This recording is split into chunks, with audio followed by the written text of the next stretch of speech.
Okay, hello everyone, whoever watching this video. I'm going to talk about the main organs of articulation. As you can see, I have drawn a picture here to illustrate all the main points that I will be covering in this video. Let's begin. I'm going to start from the top. We have here the palate, right, the upper part of the mouth. We have here the nasal cavity. We have the alveolar ridge right here. We have the nose.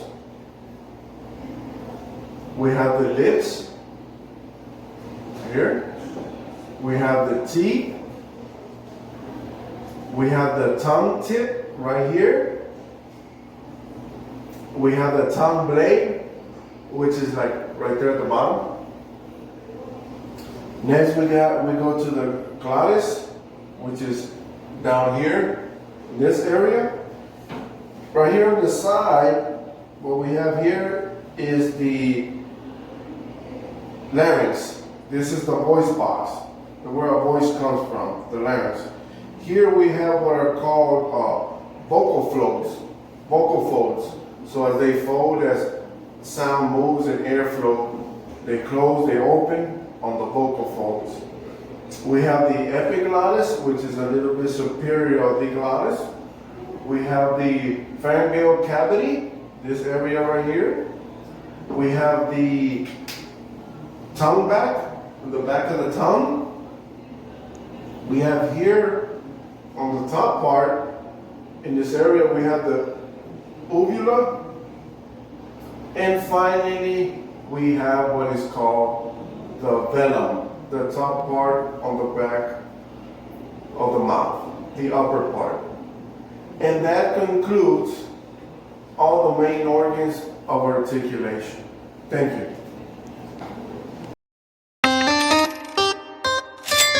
Hi guys, today I'm going to talk about the place of articulation.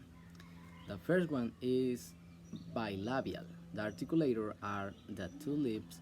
We could say that the lower lip is the active articulator and the upper lip the passive articulator. For example, back.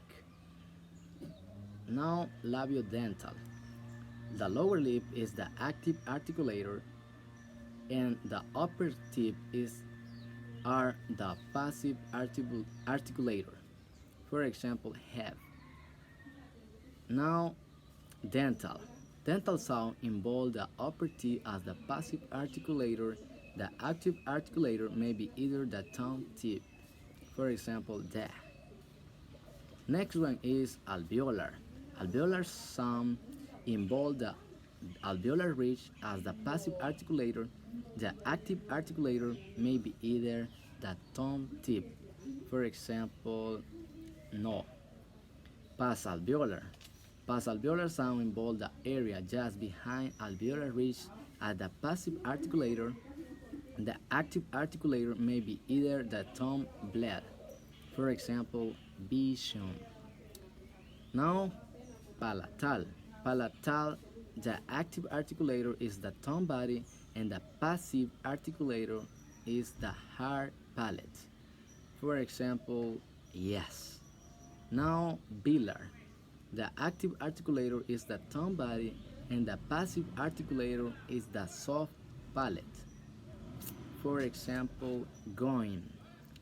And the last one is guttural. The guttural sounds are made in the larynx. For example, hi.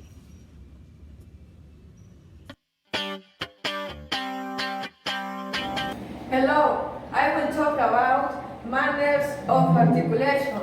There are 6 manners of articulation. Number 1, stop or plosive. Number 2, nasal. Number 3, fricative. Number 4, affricative. Number 5, approximate. And number 6, lateral. Stop or plosive. Stop consonants occur when the vocal tract is closed completely. Nasal. Nasal consonants are are created when you completely block air flow through your mouth and let the air pass through your nose. Fricative. Fricative sounds involve only a partial blockage of the vocal tract so that air has to be forced through a narrow channel. Affricative.